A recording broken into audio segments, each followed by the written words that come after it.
বিশ্বের দীর্ঘতম সমুদ্র সৈকত, বাংলাদেশের গর্ব কক্সবাজার। আজ আমরা ঘুরে দেখব কক্সবাজারের প্রতিটি সৌন্দর্য, শুনব এর গল্প। তো চলুন শুরু করা যাক আমাদের কক্সবাজার ভ্রমণ।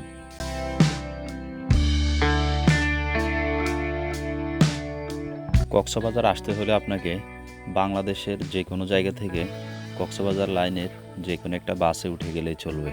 আমাদের যাত্রা শুরু হয়েছিল লক্ষ্মীপুর থেকে। রাত 10টার পর আমরা লক্ষ্মীপুর থেকে কক্সবাজারের উদ্দেশ্যে যাত্রা শুরু করি। ফজরের নামাজটা আমরা কক্সবাজার এসেই পড়ছিলাম। ইতিমধ্যে আমাদের বাসটি ডলফিন মোড় পর্যন্ত চলে আসছে, তো সামনে আমাদেরকে নামিয়ে দেয়। বাস থেকে নেমে আমরা আশেপাশে অনেকগুলো হোটেল খোঁজ করলাম। তো মোটামুটি মানের কয়েকটা হোটেল দেখার পরে এই হোটেলটি আমাদের পছন্দ হয়েছিল, আমরা এখানে উঠছিলাম। হোটেলের বেডরুম এবং বাথরুম মোটামুটি দেখার মতোই, যে আপনারা দেখতে পাচ্ছেন। বাজেটের মধ্যে যতটুকু ছিল এটা আমাদের কাছে বেশ মানানসই মনে হচ্ছে।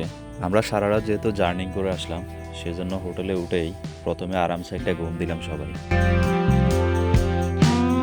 কক্সবাজার এসে আমরা প্রথম যাত্রা শুরু করি সুগন্ধা বিচের দিকে। তো চলুন আমরা সুগন্ধা বিচ থেকে ঘুরে আসি।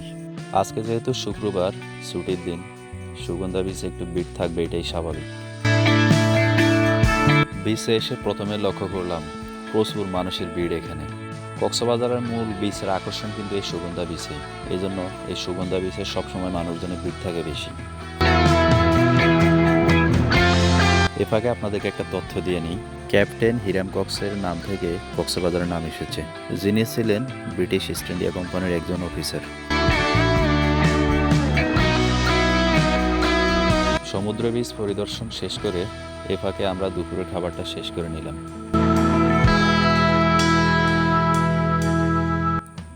দুপুরের খাবারটা শেষ করে আমরা আর দেরি না করে রওনা দিলাম মেরিন ড্রাইভের উদ্দেশ্যে।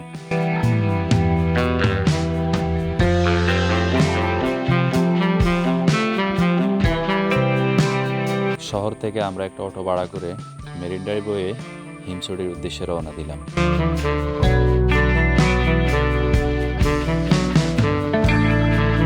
মেরিন ড্রাইভের রাস্তাটা ছিল একদম দেখার মতো। এক পাশে পাহাড় আর এক পাশে সমুদ্র, এরকম দৃশ্য একমাত্র কক্সবাজারেই দেখা সম্ভব।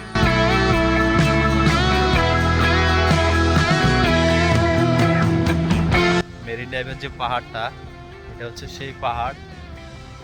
মেরিন ড্রাইভ হচ্ছে কক্সবাজার থেকে টেকনাফ যাওয়ার যে রাস্তাটা, অর্থাৎ এক পাশে পাহাড় আর এক পাশে হচ্ছে সমুদ্র। কক্সবাজারে এখন এমন একটা জায়গায় আছে যেটাকে বলে কাঁকড়ার বীচ। কাঁকড়ার বীচের এই যে তক্তার কোলে আছি, আর এইখান দিয়ে হচ্ছে মেরিন ড্রাইভ। পিছনে যে পাহাড় দেখতেছে হচ্ছে পুরোটা মেরিন ড্রাইভ। মেরিন ড্রাইভে হয়ে আমরা আসলাম কাঁকড়ার বীচে। যাচ্ছি সাথে দেখো।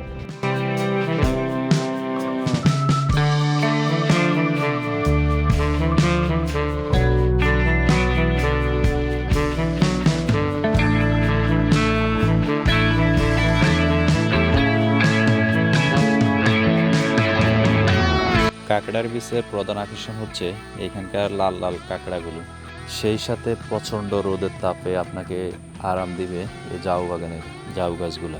ঝাউ বাগানের নিচে কিছুক্ষণ আড্ডা দিয়ে এরপর আমরা বীচের দিকে চলে গেলাম, যেটাকে বলে কাঁকড়ার বীচ। চারপাশটা একটু দেখুন। পিছনে সবচেয়ে সুন্দর হচ্ছে পিছনে যে ঝাউ গাছগুলো, ঝাউ গাছগুলোর দৃশ্যগুলো অসাধারণ সুন্দর আছে। আমার কাছে আরো বেশি অবাক লাগছে এই পাশটা।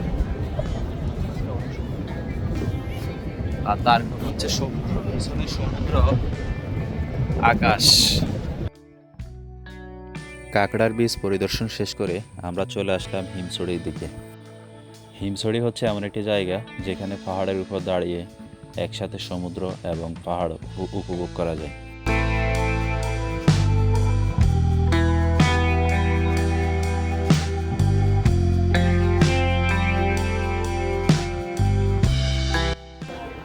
কক্সবাজার এসে যদি পাহাড়ে দাঁড়িয়ে সমুদ্র দেখার অনুভূতি নিতে চান, তাহলে চলে আসবেন হিমছড়ি।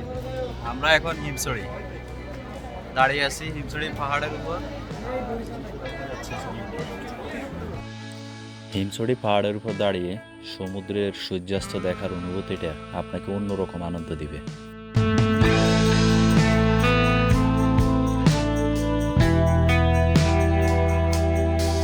সারাদিন ঘুরে ঘুরে শেষ করে সন্ধ্যার সময় আমরা চলে আসলাম বার্মিজ মার্কেট। বার্মিজ মার্কেট হচ্ছে কক্সবাজারের ঐতিহ্যবাহী একটি মার্কেট, যেখানে না আসলে কক্সবাজার ভ্রমণটাই মনে হয় যেন অপূর্ণাঙ্গ থেকে যায়।